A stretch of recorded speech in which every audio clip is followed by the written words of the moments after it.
Lavender essence harvesting and distillation, sometimes a month and a half depending on the year and the strength of each one. Although the necessary tools were the esclopette and the sickle, some also used the thimble. All the harvest as it is being cut is put between the esclopette and this one. Then, when in this gap between the finger and the esclopette the harvest does not fit, you do the action of passing it all to the position between this finger and this one. The zamara was a kind of coat to protect the clothes. Its discomfort to move freely made it a garment used only by some reapers. The harvest day began before sunrise, with the cool of the morning, and the good reapers were able to harvest up to 300 to 400 kilograms of lavender daily in the first days of the season.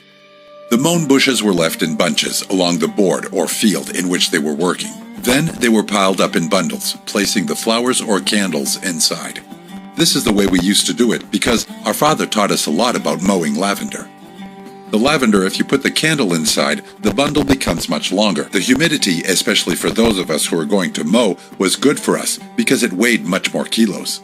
That would be bad for the company, but for us, who were going to earn 4 peras, it was divine. The binding of the bundles to be able to transport them comfortably to the point where the horse was, the cart, or in the last years, the tractor with the trailer, was done with esparto swifts, bulrushes, or rye straw. And zamarar consisted of wrapping the sickle with the zamara at the end of the day, or when the work area was changed. In this way, the risk of accidental cutting with the tool was avoided. The horses were the convenient and economical means of transport to carry the bundles of lavender to the esplanade where the pot was placed. Once there, the person in charge carefully weighed the bundles in a device built with poplar wood and a large Roman scale. Weighing was done in kilograms, but in the past the common measure was the arroba. 10, 15, 16, 17, 18, 19, 20 kilograms. You lower down the Roman scales. You put it like this. 21. To each one of those who brought the bundles of lavender, the person in charge of the pot would issue a duly completed voucher that was exchanged for money at a later date. The date, kilos, and the name of the harvester were indicated on the voucher. 20 kilograms. The lavender received was stored in the same place where it was going to be transformed into essence after a distillation process. The enormous iron cauldron is made up of 2 parts divided inside by a grilled or perforated plate.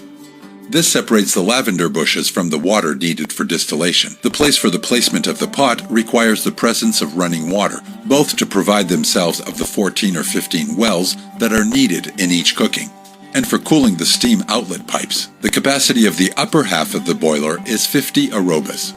That is to say, it can hold 550 to 600 kilograms of lavender bush. To get the most out of each boiler, the bundles must be prepared by treading them on the surface. The boiler is seated on a stone and mud cavity that serves as an oven. In the past, in the first 2 days of cooking, gorse and all kinds of dry bushes were used as fuel. Later, in order to save fuel, they used the lavender bushes already cooked and dried in the sun. The fumes from the oven have their exit through a small chimney, or chaminera, built in the same materials as the intake. When the water in the boiler is about to boil, it is time to close it. A joint made of mud hermetically seals the lid during the cooking, preventing this way the escape of vapors. It has to be centered there. Yes, man. The fixing of the lid to the pot is done with iron staples placed under pressure with a hammer.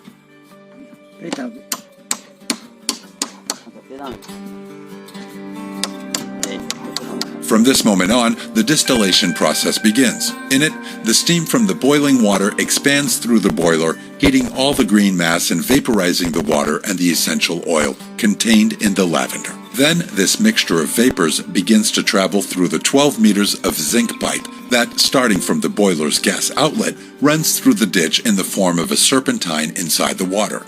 The contact of the steam with the walls of the long pipe, cooled by the flowing water, causes the gases that circulate through them to cool on their way until they liquefy. The resulting liquid is a suspension of water and oil that flows at the end of the pipe. There it is collected with a funnel in a zinc container called Florentine glass.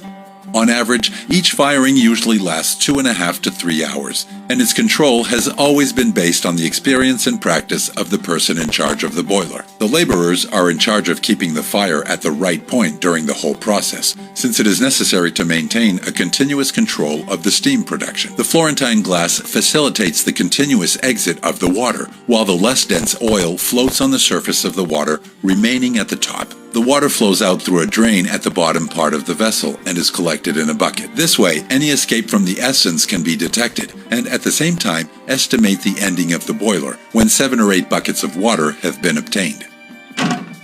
The separation of the essential oil from the water is a delicate task that has always been carried out by the attendant. Inside a funnel, covered at the outlet with the fingers, the mixture of water, oil, and impurities is poured in. Little by little, the water that, due to its lower density, is below the oil is allowed to escape until only the essence remains.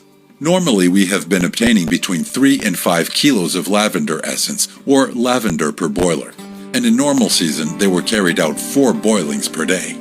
In good seasons, the production in plenas was around 800 kilograms of essence.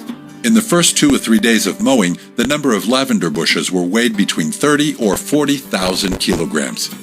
It was a clear indication that there would be harvest. Then, the hiring of laborers was doubled in order to cook day and night, maintaining a work rhythm of 7 boilers per day. Once the firing was finished, the laborers removed the staples and took out the cauldron. After removing the lid, the strong aromatic steam invades the atmosphere. With the help of pitchforks, the cooked wood is extracted, spread out on the ground to dry, and then used as fuel for new boilings. In the past, at the end of the harvest, there was still some dry bush left over. It used to be used to build the roofs of the huts on the mountain and to place it on top of the barns of the corrals. Although the buyers of the essence did not give information about its destination, it was known that they took advantage of its medicinal properties in the pharmaceutical industry, and its aroma was highly appreciated in cosmetics and perfumery to make lavender water. 30 or 40 years ago, the amount of lavender collected in plenas was so great that up to 3 boilers were installed. Today, thanks to the will of Pedro Martin and a group of neighbors of the village, we have been able to reconstruct how that seasonal productive activity was, which, in other times, was a source of income for many families.